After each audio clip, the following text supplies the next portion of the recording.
Welcome to After Wine School, the podcast that demystifies wine and makes it approachable for everyone. Join Keith Wallace and Alana Zerbe, two of the nation's leading wine experts, as they uncork everything you need to know about wine, from picking the right bottle to mastering unforgettable food and wine pairings. This isn't about stuffy lectures or confusing jargon. It's about enjoying wine the way it's meant to be. So grab a glass and let's dive in. Don't forget to subscribe to After Wine School today.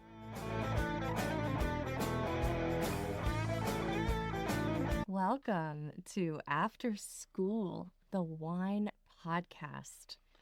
Hey, I'm here. My name is Keith Wallace. I'm the director of the Wine School of Philadelphia, and I'm here today, as always, with Alana Zerbe, the director of wine education at said school. And I should mention that our sponsor is the National Wine School. Fantastic school for online education, but also issuing sommelier programming. Absolutely fantastic. I love them. I love them. I'm glad. Yes. All right. So today. Disclaimer. Oh, disclaimer. Yes.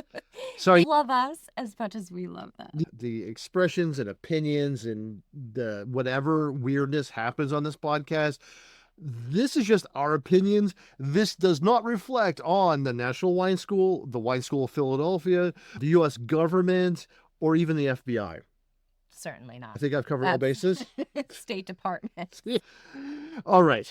Okay. So now that's all done. So, That was a good disclaimer. Good. All right. Yeah. So, all right. One of the things is, teaching for 20 years. I've taught for over 20 years now. I know. And I have run so many lawyers in wine school, right? Becoming sommeliers, going into the wine trade. And, over a decade ago, so was you. You were a lawyer. Now you work with me. What happened? Who hurt you?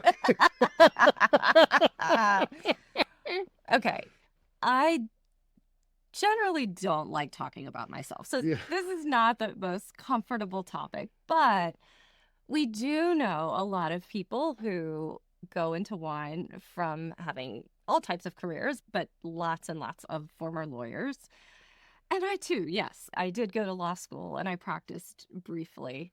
And the joke I always make, it's lame, but I'm What gonna is it? say it. I don't remember it. I always say it's where I learned to drink. Oh, yes. It actually is true. I've never met a lawyer. I've never met a sober lawyer out of the courtroom. Well, sober, yes, but they are always in wine class trying to justify the consumption.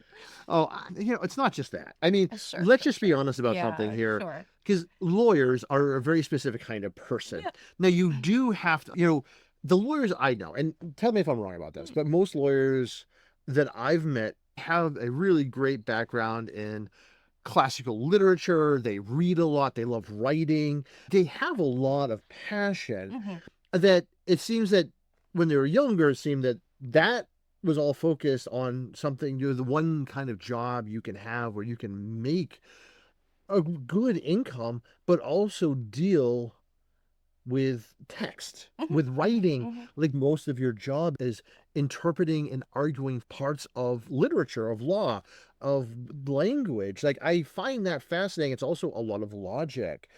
So I find that people who are lawyers or want to be lawyers are really just, they're English majors who had better sense in high school. I was an English major. This is why I'm saying this. My pre-retail degree. When I realized that, that was it. I got as far as I could go I became a journalist, and then the same thing. But, I probably made in like the 7 years I was a journalist, what you made in like 6 months as a lawyer. Let's be honest. It's much smarter choice. But talk to us. Talk to us. I think that's true. And I'll tell you, I definitely was one of those people who went to law school because I didn't know what else to do. I loved languages. I loved the written word, and I loved studying and learning about different cultures. And in college, I did study abroad in China and learned Mandarin and absolutely loved that. But I couldn't fathom me in any kind of business role or academic role. And so I had a short period of time to figure out perhaps what to do. And so law school made sense. But I think what a through line is for me is I love when you can take something and use it as a lens into another culture. And so you feel closer to that culture. It's interesting. It's a way to connect with people from all kinds of different backgrounds. Okay. I did a little bit of comparative law where you study different legal systems and compare them to Oh. our legal system. And what was immediately of interest was it really shows you the way a given place structures their legal code, what they really value, what's Oh. really important. Oh, Bear okay. with me. This is fascinating. Yeah, so it really is. Okay, this is very interesting, actually. So I found with wine, when you get into wine from a particular place, it too is very reflective of the values. So, for example, Italian wines are always going to go well with food. That's such, a cornerstone of their belief system is that you have wine and food together. And I loved being able to look at a culture through their wine and then even into the picayune matters of how they choose to govern their label requirements or, things of that nature. So that's what I really like about it. And for me, that's the through line. That's really interesting. So largely it's the culture, the thing that whether it's law or whether it's wine, it's a lens you can look at to see what people are like and why they do what they do. And you can actually see a much more deeper view of who they are. And it's being immersed into who they are in a way that you can't do if you're just a tourist. Right. That's interesting because as you've talked to me about this, about like Italian law and how weird and different it is versus our law. And it makes so much sense because of, how they are such a different people. And working there, yes, like it makes sense that it's different. And how the legal codes are interpreted between California and the East Coast is completely weird and different because they're such different people. Like me being an East Coast guy working in California, Napa for so long, it just did my head in. And what they thought, the things they would pull you over for and complain about were so different than what they would complain about here. Like you could be smoking a joint and drinking, and they wouldn't pull you over. But if you were playing music too loud, they definitely would. Oh, you're talking about in a car? In a car. Oh. Yes, in a Oh. car. Like, where else are we going to be smoking a joint and drinking at the same time? In a car, of course. Please do not do this. Do not do this. Please don't do this. But however, it just was, but it was like, and depending on, of course, that depends on the town and all that. Sure, but yeah. sure, yeah. But you would never get pulled over playing your music too loud, on the East Coast. Right. But West Coast, it did happen. Right. That was an weird experience. But yeah, so things like that, even the interpretation. So I love this. And I'm glad we have you. And I'm glad that we have so many lawyers. Like we have one of our students who was a tried and true lawyer. He took our core program and then became a perfumer. He fell in love with wine. And yes. This is for you, Stanny. This is for you, brother. Love you. It's absolutely fascinating how lawyers, and it's wonderful. I always make the joke that we have so many lawyer friends or students that I could do anything in the world, and I have like 10 lawyers on speed dial. Right. Including you. Will they answer your call? Are they still licensed? No, I really probably should ask. I guess I probably shouldn't call the perfumer like, no. I don't need a new cologne. No. I need to get out of prison. Yeah. So, yes. So that's my background. I think what I would say to people, it's always hard. I think we all have a little bit of imposter syndrome and wonder if you're leaving behind a traditional career. You're leaving behind a certain amount of status. And, I'll admit I'm the black sheep in my family, just like you're the black sheep in Oh, your family. absolutely. Yes. After Wine School is proudly supported by the National Wine School, the gold standard in professional wine certifications. Whether you're dreaming of a career in the wine industry or just eager to take your wine knowledge to the next level, the National Wine School has you covered. Their programs are trusted, rigorous, and designed for aspiring wine pros like you. Visit wineschool.us to learn more and start your journey today. So these things are considerations. At the end of the day, though, hang it up if it's not for you. The Yeah. sooner the better. Nothing matters that much. And I think, Yeah. I'm Yeah. very grateful that things turned out the way they did. Absolutely. And all you got to do, to be honest, is, do an internet search for former lawyers, wine, and you will find thousands of, it is really, I mean, we welcome you. Come to us. We welcome you into the fold of wine. Yeah. It really is. A lot of the law is always essential. And I always talk to students who are thinking about making that transition. Like you never move away from what you know. You incorporate what you're moving into with that. Like, you want to keep that, because the law and understanding the law and just that way of thinking matters, and it really is very effective and really helpful in the wine trade. There is so much that is involved the law in what we do. It's a controlled substance that you have to ship across state lines, but it's also a food product. You have to understand these things, along with the poetry of wine. We need it, and there's a lot of times where I'll come to you. You're our director of wine education, but sometimes because I'm the founder and I'm supposed to be the business guy, I'll come to you and you will know so much more. Like, I'll ask you a question like, what should we do here? And you'll always have the best answer. I know about that. Yeah. Oh my God. No. Okay, let's wrap this up. Let's not test this too much further. I think it's time to taste some wine. On that note, No. all lawyers or former lawyers, yes, let's introduce what are we drinking today. Let's introduce. So today we are drinking Cab from the Loire Valley. Oh. This is a Saint Nicolas de Bourgogne. This is the awesome. appellation. Amarot les Malagnes. I said that terribly. Wow. Well, That's probably still terrible, but that's let's really drink no. it. Well, that is far better.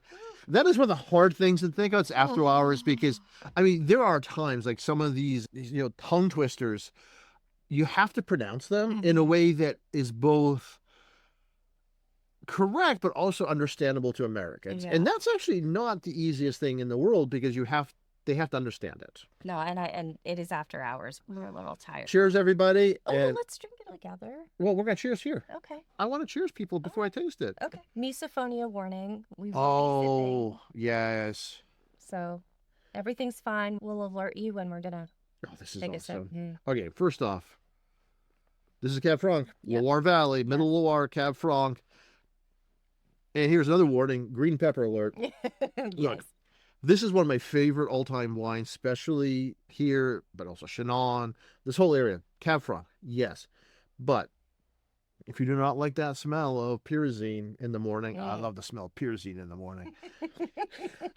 But if you don't like that, it's not for you. It just never will be. But this is my go-to for my Burgundy replacement when that's too expensive.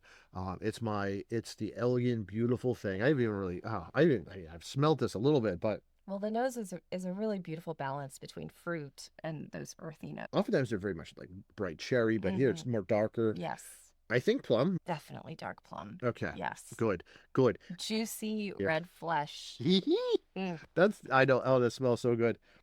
You don't think that green pepper and plum would make sense together, but on as an aromatic, it does. Oh, yeah. Really does. It's that sweet and savory note. I love this. And now, I'm really curious. Usually these are pretty high acid, but this is such dark ripe fruit. I kind of wonder if it is. All right, let's take a sip.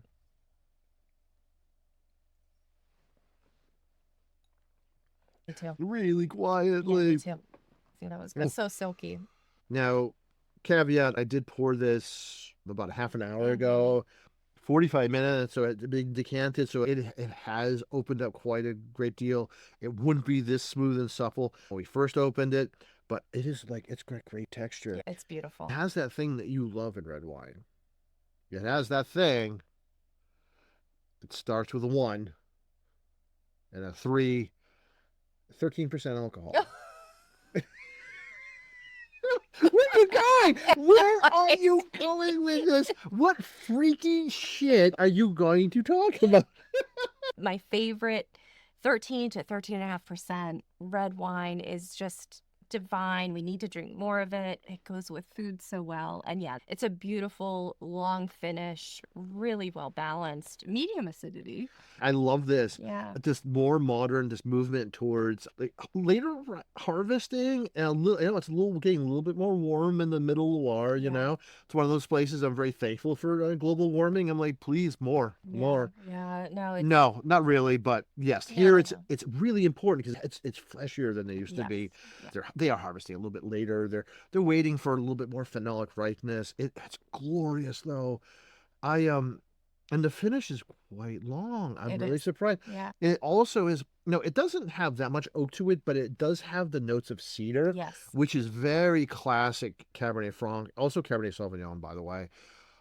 I am happy. I think that's the perfect way to wrap up. Do you think so? I think so. Was it misophonia? Yeah. Oh, yeah, I know. That is serious. Don't mess. All right. We're going to wind down. Well, cheers. Yeah. Thank you, Keith. Thank you. Cheers. Folks, before you go, please like and subscribe. No matter where you're watching or listening us from, by all means, please tell your friends. If you want to hear a little bit about wine, some good information in a very much more relaxed environment, not pretentious, just and very, very honest behind the scenes information. After school. This is after school. Is not serious. But, you're going to get, I think that what we do here is really, really important. It's, it's not, we're not standing up straight. We're just being who we are and getting to actually, enjoy wine with folks, having fun. I'm being honest. And I think that that's so rare in our industry. So please like, subscribe, tell people, rate us. Look, please just rate whatever you're listening or looking at this. Say, this is amazing. Oh, 5 stars. If you give us 4, I will personally come to your home and actually pet your dog the wrong way. I will also, if you wear glasses, I will switch out your prescription to mine. And I will also replace all your shoes with shoes that are 1/2 size too large. Yeah. All right. Well, that's all there is to say. All right. Thanks, everyone. Thanks for spending time with us on After Wine School. If you enjoyed today's episode, hit subscribe so you never miss out on more wine wisdom, tips, and laughs. Until next time, raise your glass, savor the moment, and cheers to you.